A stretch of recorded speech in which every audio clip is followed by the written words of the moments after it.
I bring the September 8th, 2014 public meeting of the Fayette County Area Plan Commission to order. Please join me in the pledge of allegiance to the flag. I pledge allegiance to the flag of the United States of America and to the republic for which it stands, one nation, under God, indivisible, with liberty and justice for all. Okay, Brenda, would you take a roll call, please? I sure will. Zane Bedore. Ed Harrell. Here. Brian Jennings. Here. Warren Sudoff. Here. Jason Waterman. Here. Mark Flum. Here. Carl Hilton. Dick O'Neill. Present. Gabe Nobby. Here. Everyone here except for Zane Bedore. And And Carl Hilton. Okay, next on our agenda is the approval of minutes of the June 9th, 2014 APC meeting. I move to approve. We have a motion to approve. Second it. Dick, second. Any discussion? Okay, all in favor, signify by saying aye. Aye. Opposed, likewise? Okay, approval of minutes. Okay, Bill, next we have rules of procedure amendment. Okay. The couple primary things with the rules of procedure, one was to give more time with the submission date. It's an additional week, 1 week longer, so that I can have a chance when I have petitions come in to review petitions. So it's making that change. And the second change is to allow, make a change that will allow the use of a certificate mailing as an alternative to certified letters, and that's to reduce the cost associated with petitions, especially the big petition. So I think the last certified letters I sent out with the green card, I think it was somewhere in the neighborhood of $6.50. And if you have a big project, then that can add up for someone. And it's significantly less with the certificate of mailing, and then there's also an option with the certificate of mailing. I gave everybody a copy of that for the meeting, and there's a column where you can then actually select the delivery confirmation. It's an additional fee, but it's both will be significantly less than certified letters. Okay. And those are the two primary, those are the two that I provided, the changes I proposed. Mr. Harrell, I was speaking with before the meeting, said he identified some other things that, as far as little errors and other types of things that should be fixed. Okay. In the document you sent us on page 6, under 3.1, I think I showed you that just before the meeting. Yeah. At the end of that sentence, it says that every 4th year shall appoint one of its members to the APC. Should that be BZA? Yes.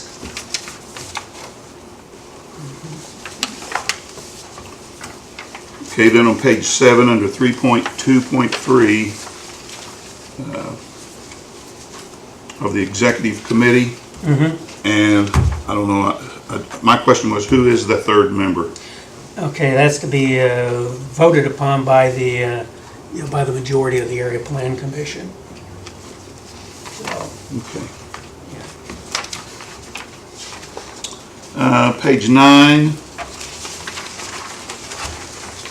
code review committee. Do we have one of those in place? we do not have it in place at this time. Okay, Yeah. it's fine, I knew that we did and I wasn't aware. Page 13,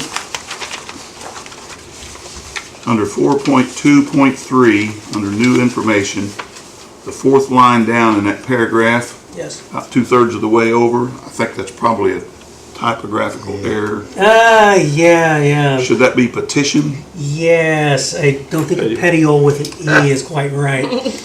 Yeah, I think that's even missing.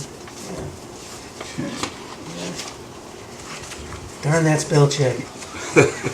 Then on page 14, the next page, 5.1.1, I noticed down under C, number 2, it says 15, and then in parentheses is 11. I'm not sure which one that should be. All right, Should that be 15 or 11? that should be 15. 15, okay. Page 16. Almost the same thing, 5.3.1C.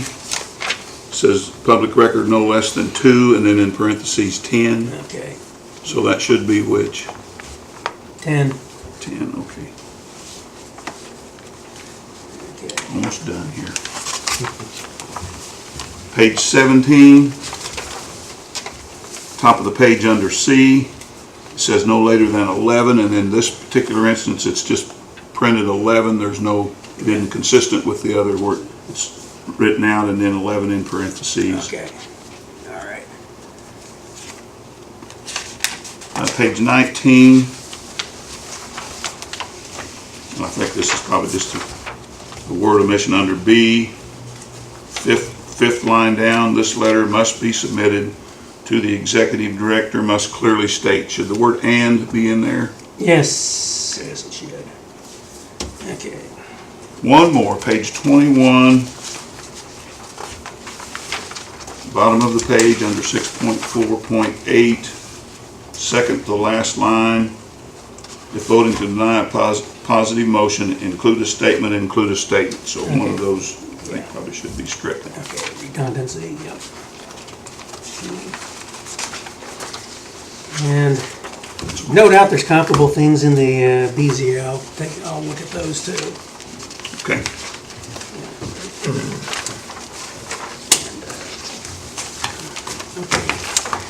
Ed, what was it, where was that one, which line on page 6? Page 6. Yeah, your first one. It's up under 3.1. Okay. Yeah, BZA. there we go. All right. Okay. Okay.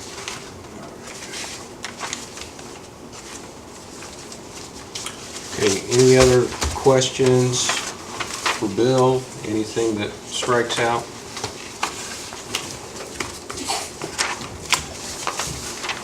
Well, at this time, I'll entertain a recommendation. I move to accept these changes to our rules of procedure with the corrections that Mr. Harrell provided. Second. Okay. We have a motion and a second. Okay, why don't we do roll call for this? All right. Ed Harrell, Yes. Brian Jennings. Yes. Warren Sudoff, Yes. Jason Waterman. Yes. Mark Flum, Yes.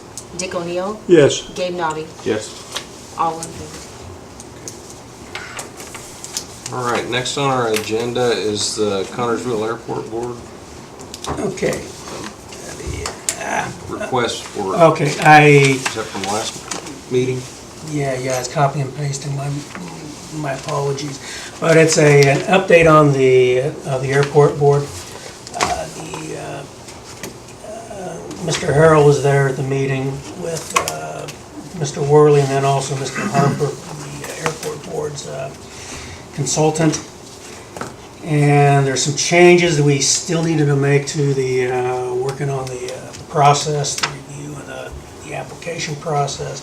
Still needs some simplifying, still needs some streamlining to reduce, burdens to the airport board and make it easier for me. So I asked that if they wish to present the whole thing right now at the Area Plan Commission, and the general feeling was they prefer not to until we fix the actual language. So what we intend to do is at the next meeting, may have the corrections, see if there's any other changes.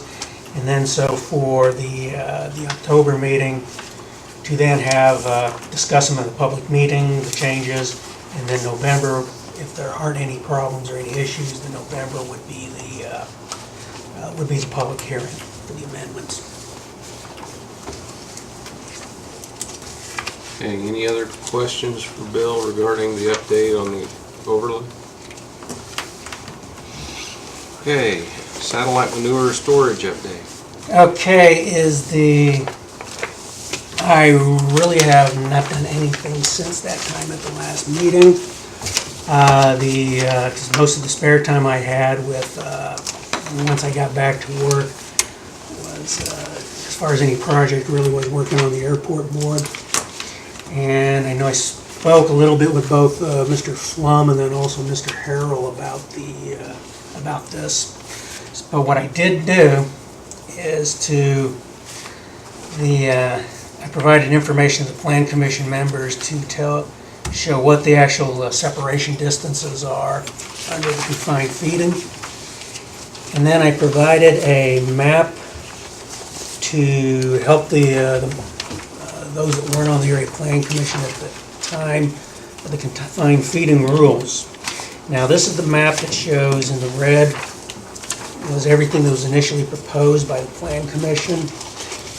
Then with the amendments, the changes that were made with the county commissioners, those are the pink and the blue. And as reflects to comments made by Ms. Steele and then also Mr. Navia, is very difficult to locate one in Fayette County. But the other part is over the period of time, it also helps understand is over the last 2 or 3 decades is the number of actual rural residential dwellings that are scattered out throughout the county. And so that's the twofold purpose with me providing this map to the Plan Commission members.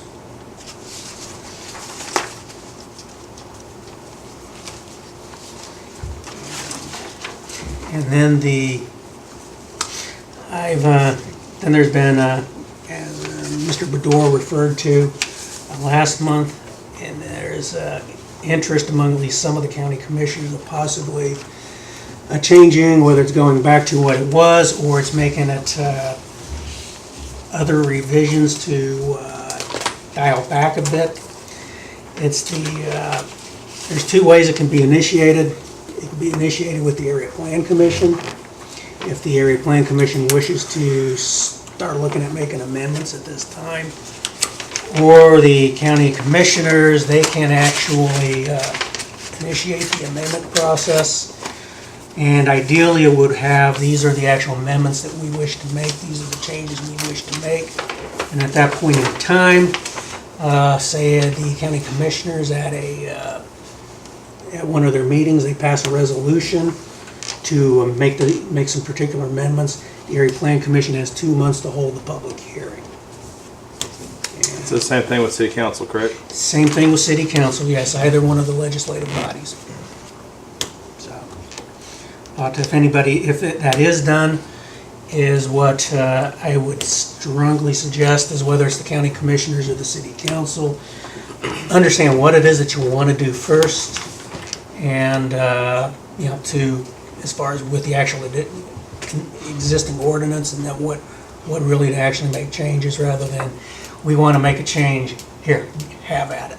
So it's, provide guidance to the Plan Commission on any changes in resolution.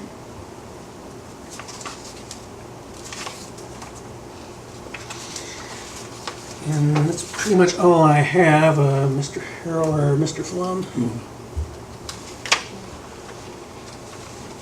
It just seems to me with the amount of time that's being required on the airport overlay, with the things you've just mentioned about some thoughts on getting back into the CAFO ordinance, that it might be, and on top of that, I can say that after several meetings this spring with the advisory committee and a trip to Richmond and several things like that, that I never did get a feel that we had any kind of a consensus where we were headed anywhere with this thing at this time. And then some comments and some suggestions at our last meeting about, I guess what I'm saying is I certainly don't think we should say, well, we're just going to drop this. But I think maybe that your time and could be better spent right now on something other than working with the satellite manure storage ordinance. So maybe we should table it, or what was the term you used, put it on the back burner for now? Yeah. Postpone it. Postpone it. Postpone? I agree with that. I think that this windmill thing the airport thing is gonna possibly, that's more important at this point in time by far, to get that up and going, because that can generate revenue for the county, where this, this is just, that won't do it, I mean, at this point in time, so I think it's by far more important. I'll agree. I think that, and we don't really have any kind of imminent need for this, so I think maybe it's probably better use of time and resources. And I think too that with the manure storage up in Wayne County, just across the line, I think that's raised, people are very aware that this is a very sensitive issue. So if anybody is thinking about putting one of these facilities or CAFO in, I think they're going to take a lot more time studying and, do I really want to do this? Is this the proper place? And so I don't think we'd have near the problems that we've had in the past. So would you like a motion to that effect, or? I would appreciate it. But I think Carrie had something to say also. It was just a question of procedure, and I can ask it later. Oh, okay, all right. Well, if I could word it right, then I would move that we table the ongoing efforts to develop a satellite manure storage ordinance. I'll second. that motion.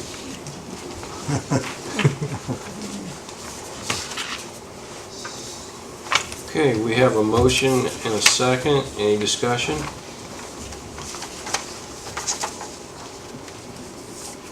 Seeing none, we'll have a roll call. All right. All right, Ed Harrell, Yes? Brian Jennings, Yes. Warren Sudoff, Yes. Jason Waterman, Yes. Mark Flum, Yes. Dick O'Neill, Yes. Gabe Nobby, Yes. all in favor. All right. Okay, now the next part is the very helpful for me to have Adam Root as a summer intern this summer. First part is very fortuitous with this timing related to me. I think things would have really been a lot more difficult. I think both Warren and Mark can vouch for that, how much more difficult it probably would have been if Mr. Root had not been in the office to help. He's able to answer a lot of the questions, minimize the things I needed to be involved with. Those 3 weeks after the surgery, so it's very, very helpful.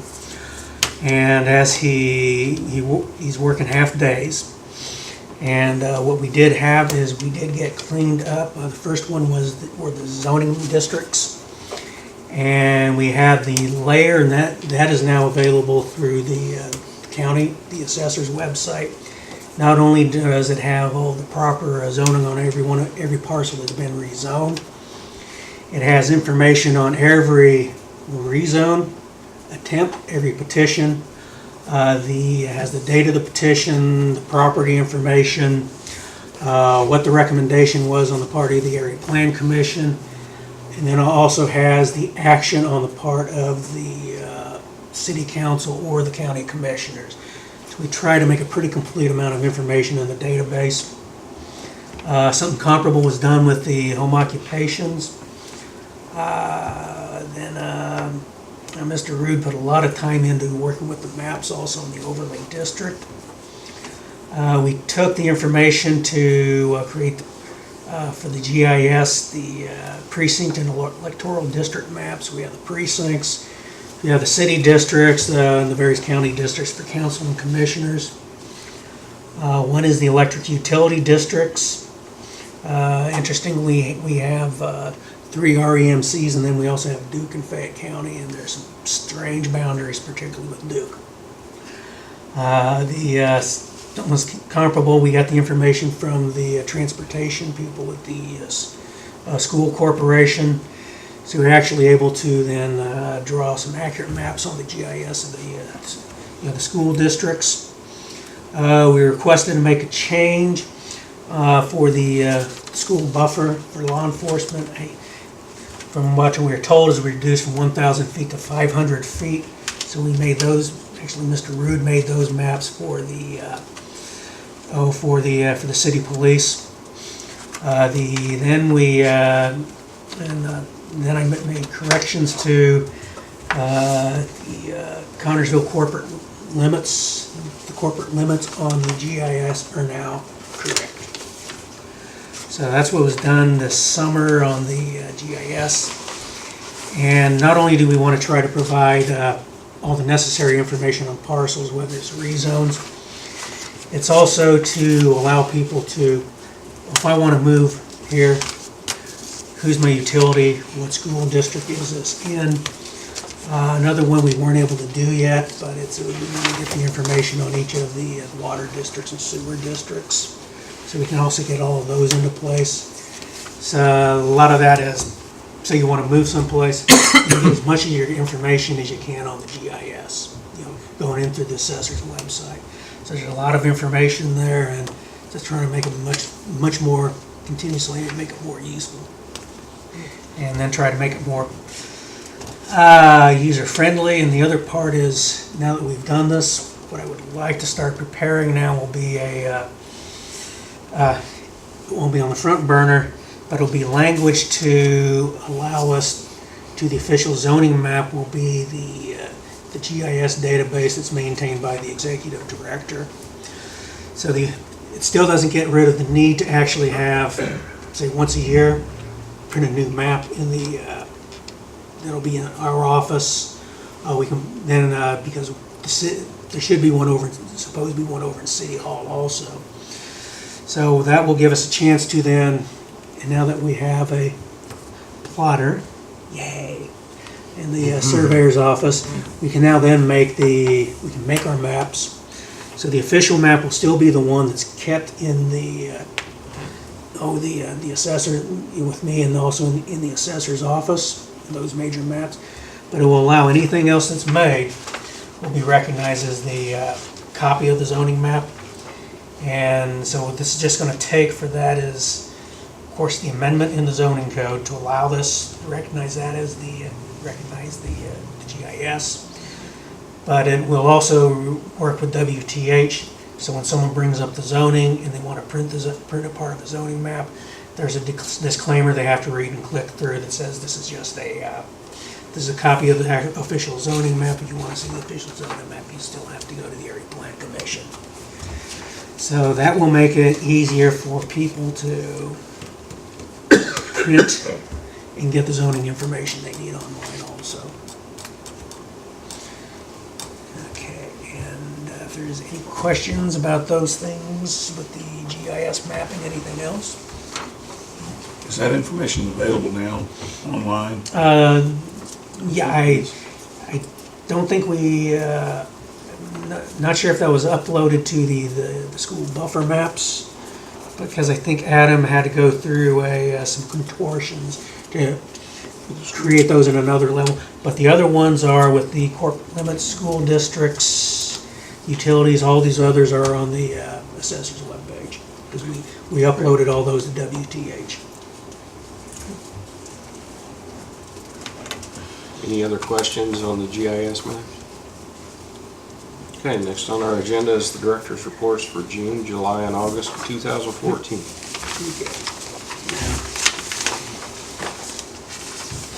Oh, I want to add one thing before voting on the director's report. I have one thing, is as of August 18th of this year, FEMA has adopted the updated floodplain maps, the flood hazard maps. They will go into effect as of February 18th of 2015, and so there's a 6-month window. I think one of the big ones I do need to actually get before the Area Plan Commission is, before those 6 months are up, we have to then readopt the floodplain regulations. Failure to not adopt those within the 6 months means we are suspended from the flood insurance program So if you don't update these, you don't adopt these, there's problems that you could have as a community as far as people who have insurance, people who want to get insurance. And so I know that there's going to be, there's been several letters of map amendment that have been eliminated. So there's probably going to be a lot more people who are going to want to do some letters of map amendment, regulatory assessments due to the changes in the zoning map. So it's just, people be ready. And so if you're going to have anybody's mortgage company contacts them, they need to contact me as soon as they hear, so we can guide them on the process to deal with what these changes are going to be. Okay, now back to your regular program. Okay. I move to accept the director's reports as presented. Second. Okay, any discussion on the director's reports? Okay, all in favor of approving the director's reports, signify by saying aye. Aye. Opposed, same sign. Okay, Bill? One last thing also is I will be out of the office October 1st, 2nd, and 3rd for the planning conference for my continuing education, in particular some of the law seminars, the changes in planning law. Okay, I will entertain a motion for adjournment. So moved. Second. Motion and a second. All in favor for adjournment, signify by saying aye. Aye. Opposed, same sign. We're adjourned.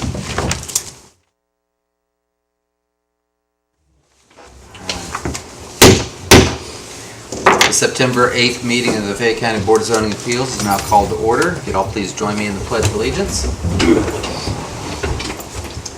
I pledge allegiance to the flag of the United States of America and to the republic for which it stands, one nation, under God, indivisible, with liberty and justice for all. Thank you all for coming. Brenda, if you could do the roll call, please. Jason Waterman, Here. Bill Crawford. Here. Ed Harrell. Here. Carrie Steele. Here. And Kenny Burgess. Here. Everyone's here. All right, moving on. Next would be the approval of minutes of our last meeting, which was June the 9th. Make a motion, we accept minutes as they were Second. presented. Thank you very much. All in favor?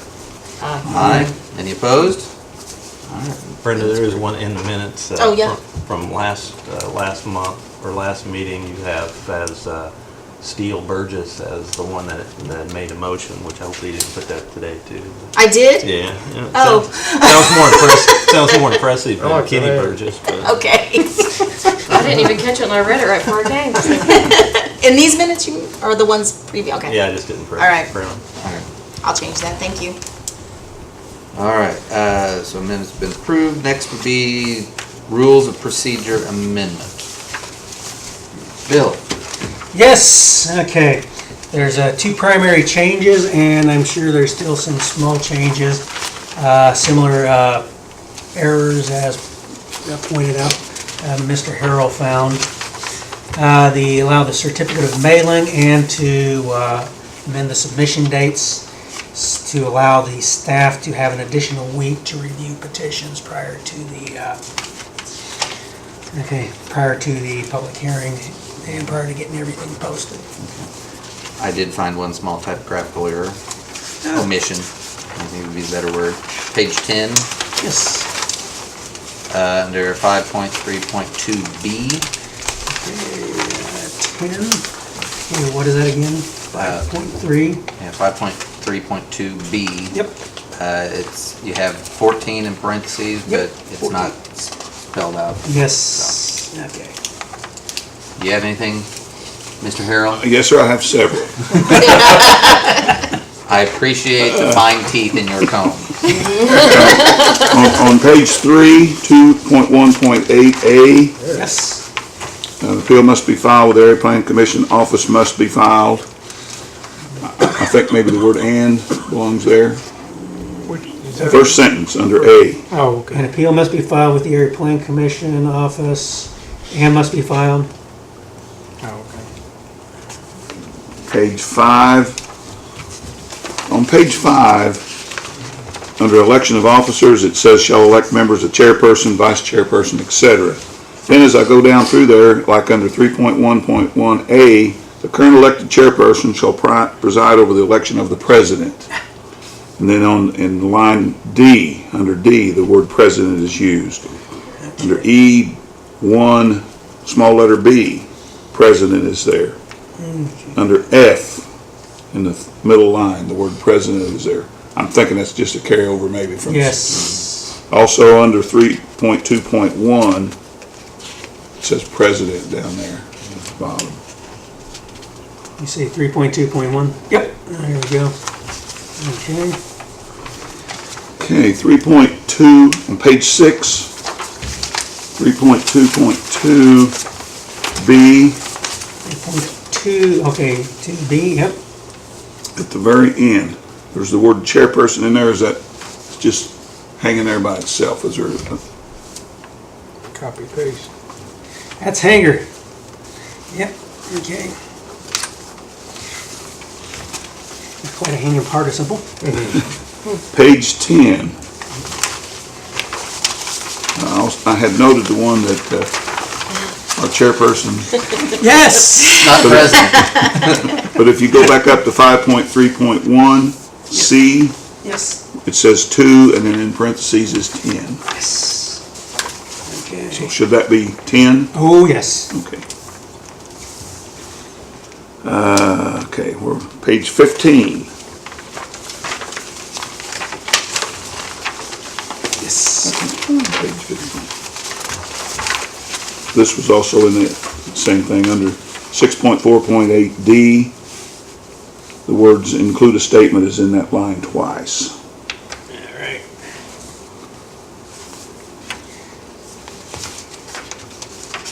Page 16, 6.8D.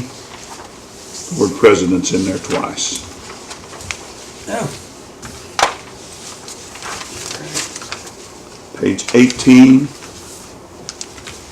7.2.5B. President's in there twice. And finally, on page 19, up at the top, number 2, the word president's in that line. And that's all. Okay. Got it. I've always found it strange that what the actual language Indiana used is that the Plan Commission was the president, vice president, but for whatever reason is the BZA is chair, vice chair.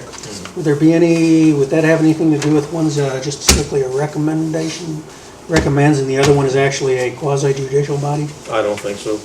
I think it's just a matter of, that's the way they did it. Makes pure logical sense to me. Yeah. All right. I've always thought that was strange. Thank you, Ed, for your thoroughness. I had nothing to do on a rainy day, so I Evidently. Yeah. I'll just be careful to make sure I don't send things to you when it's gonna rain. Hey, Terry, did you have I something? get it back off. All right, any other discussion on these or a motion to do something with it? I'll make a motion to accept them as presented and corrected. second the motion. Brenda? I will do as with the APC, and it's what I shall do is once I make those corrections, is I have the signature page, which is good, is I will then make the changes and I will then get a copy to all the APC and BZA members of the updated version. And so everybody that has internet will both get a hard copy next meeting, but they'll also have an electronic version to keep on their computers.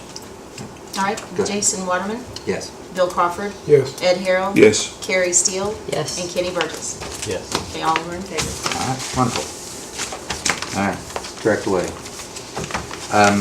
Moving on then, director's report from June, July, and August. And I heard, assuming everybody heard his little caveat about, I can't even explain it now. Floodplains. Yes, thank you. Yes. Thank you. So, Make a motion, we accept the director's report as submitted. Thank you. Do we have a second? I'll second. Bill? Any discussion? All in favor? Aye. Aye. Opposed?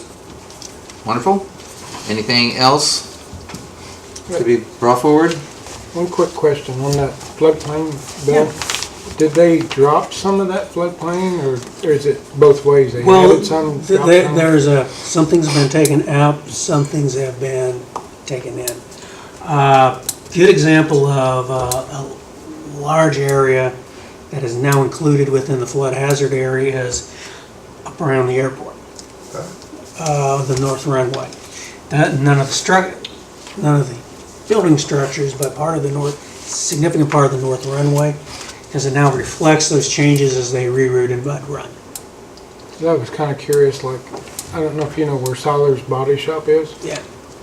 A lot of those people out there are complaining that they're in the floodplain and they're up so high it would have to be all over downtown Connersville Yeah, if that was the case. well, And they'd have to pay yeah, flood insurance, which yeah, well, is yeah. not controlled by us, but I'm just Yeah, well, what people will have to do is if they're being told that they have to have the flood insurance, that they're within the flood hazard area, there's a thing called an FAR, it's a regulatory assessment. Now, the first step is to send the regulatory assessment in. It needs to be sent in, actually the information needs to be filled out by a surveyor. I cannot do it, it has to be a surveyor or a civil engineer. Those are the only people legally allowed to do those request regulatory assessments. The surveyor will then identify what the actual flood elevation is, where it is relative to the edge of the floodplain relative to your building, and then it's going to identify then what the elevations are, the corners of your structure. And then the FAR, that gets sent in, and if the map is actually showing that it's within, then there's another thing that's called, it's a letter of map amendment, and that information is sent in, and the map is actually physically amended. And you get these letters called a letter of map amendment, LOMA, and that describes exactly what is removed from the flood maps. And so if anybody has trouble with their mortgage companies who are going to insist on information, we've had people, some mortgage companies are telling people now that they are in a floodplain and they have to have the flood insurance, which of course they won't until February, but to start working on getting these FARs, these letters of map amendment, and you need to take care of them, because the really important is because anything that has any type of really mortgages are guaranteed, anything that's guaranteed with federal money, anything that requires federal money with, say, loans, grants, anything else like that for structures and projects, all of those things are required to have flood insurance. So if you owe money on it, you gotta have flood insurance. And another one is that it doesn't matter what the structure is, it can be an agricultural structure or anything. Is if anything, even an agricultural structure is in the floodplain, you still have to go through DNR and get the construction and a floodway permit. I think the Fair Board found that out. Yeah. Yeah. Yes, and that's for anybody else We had a that's public thinking of service building announcement something. about that last meeting. So if you're gonna build something, even if you aren't gonna have to get flood insurance, if you're gonna build it there as well with your own money, you still have to get the floodway permit through the Division of Water of the Indiana Department of Natural Resources.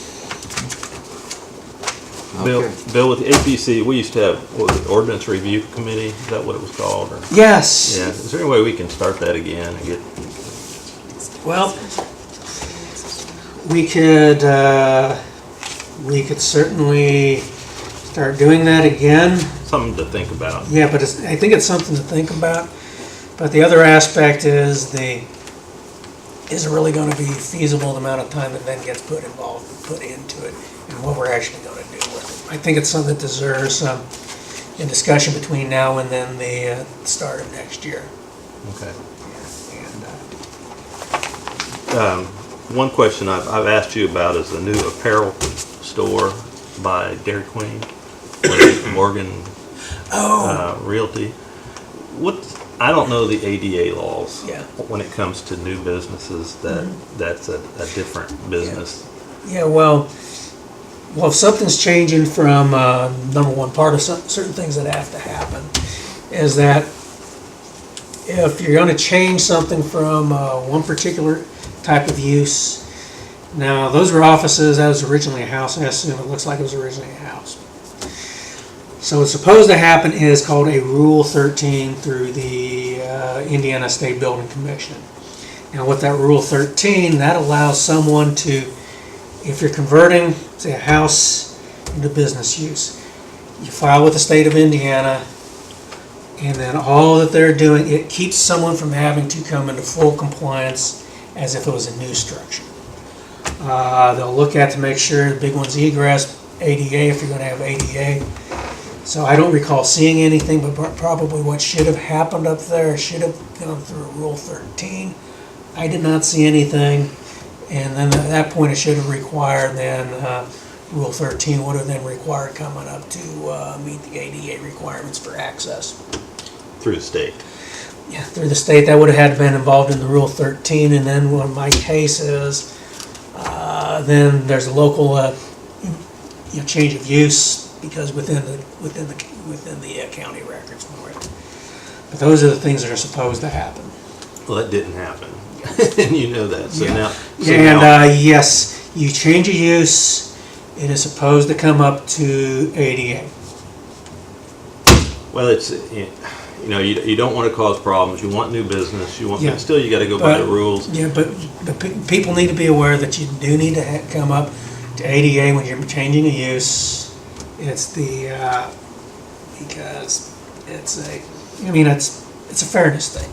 Well, it's just. Me with this is, I try to be cognizant, but with the issues with my leg, is my difficulty getting around. So you're disabled too. You can't get in there. Yeah, someone to argue about what the disability is. But, Well, I guess that's the question I had: is who is it that's supposed to be looking over Okay. those kind of things? Because, for instance, there's things structural with that is, because if a change is gonna be made structural, bring it up to ADA, it does need to come through my office, and it does need to be in the change of use permit. And we have had there's a couple people that come through, they've done everything properly, and they did have to provide ADA access. It's just like the place that was the chicken place for a short period of time, on 1 down on 7th Street. 7th. Yeah, right across. Oh, okay. So the only way really to reasonably get it, so then they changed so they could then provide off of that one drive area to provide the ADA. So they went through that to make the changes to provide the ADA. And I'm trying to think of what the other one was. Someone else had to come into compliance. We had to do that on Changes. MetroNet. Yeah. Yeah, so when they do these changes, people need to think about that. But the issue with me is when they don't. So Yeah, I know. it's like the pet shop downtown. I'm thrilled to death. There's a pet shop in town, and I mean it's selfish, but I can't go in there being in a wheelchair, and not just me, anybody like that. And it's just unfair. It seems like when there's laws saying you can't do certain things, but yet you do them anyway. Well, for people who are doing things for, say, converting older structures. And now, ADA is like other things, where, there is a variance process to, it's like, we can't conceivably do this. Or you have to find another means to do it. For example, is, okay, ADA ramp, say you have a door that comes right out straight to the sidewalk. You only have a 4-foot wide sidewalk. You're supposed to have then a platform that is at least 3 feet, extends the full width. Then you need to have the ramp. Then if it's 2 feet, you have to have, it's a 1 in 12, 12 inches of run for every 1 inch of rise. Right. So they can take up an awful lot of space, which is why the state and the ADA do have a variance process. Well, that's the reason there's a lot of businesses sit empty for year after year, decade after decade, because you can't use them because of that reason. But Well, it's happened in other states. I haven't heard in Indiana. But there are places where, okay, and that they're, nothing personal, Mr. Baker, what I'm gonna say, but there are some attorneys though, that, for example, there's one particular in San Francisco area, another operates in the New York area. There's another work operates in Illinois. They go in to different communities, and they have someone local who then files the lawsuit. Now, what some of these attorneys do, and it's perfectly legal, it's and it falls within the professional ethics, is someone is paid then to file the ADA complaint. Now, ADA law, what people need to understand is that, okay, such as someone files something under the ADA, the person filing cannot receive damages. What you do get is legal fees, which can be really, really expensive, and that's what it comes down to with some of these things. So it can be expensive if someone does file these. Well, the reason I brought up about the house is because it is a house. It's got flights of steps to get into it. It's just not designed for business to begin with. Yeah. I dealt with it when it was a real estate office, and Yeah. I'd have to go through the back, which used to be the garage, and go in that way, and then now all at once, out of the blue, here it's going to be a store, and it just Because if blatantly- someone's going to file that with with that change of use with the state of Indiana, the access into the store is going to have ADA access. Number one, the other are, and then if you're going to have employees, you also have the issue of your bathrooms also need to be made ADA accessible. because of where it's at, that's through the state, right? Mhm. So Yeah, and if something was to come through here, this office, my office, is they gotta come up to the ADA. Now, if someone's gonna put in a ramp, we have people that come in and with ramps, they come in for an ADA ramp. Now, there's some cases where some of these ramps, they aren't of enough sufficient size to really trigger a local building permit similar to a deck. But it doesn't matter how much work is done for the Area 9. They want people to get a permit even though it really isn't necessarily required. So someone's still get a permit even though in the terms of the local rules, you don't have to get that permit. But if someone wants you to get it, you gotta get it. So could you contact somebody from the state about that? Well, what I can do first is I can, if you could, do you have the name of the person who has the business? I have no idea who they are or anything, and I'll be in the middle of this, and I don't want to be. Okay, I don't want you to be. But- What I'll do is I'll get the information. Katrina knows all that information. Okay, I'll get the information, okay. I'll get the information from Katrina and send them a nice letter. Okay. Because a lot of people aren't aware. Most of the time people do things, it really is done in ignorance. I found the vast majority of people is in ignorance. And you have some people who will, when someone is trying to get away with something, it's someone who's always trying to get away with something. And there's only a handful of people that do that. And they know who they are. Well, I appreciate it. Yeah. Katrina, clothing store. Okay, real estate.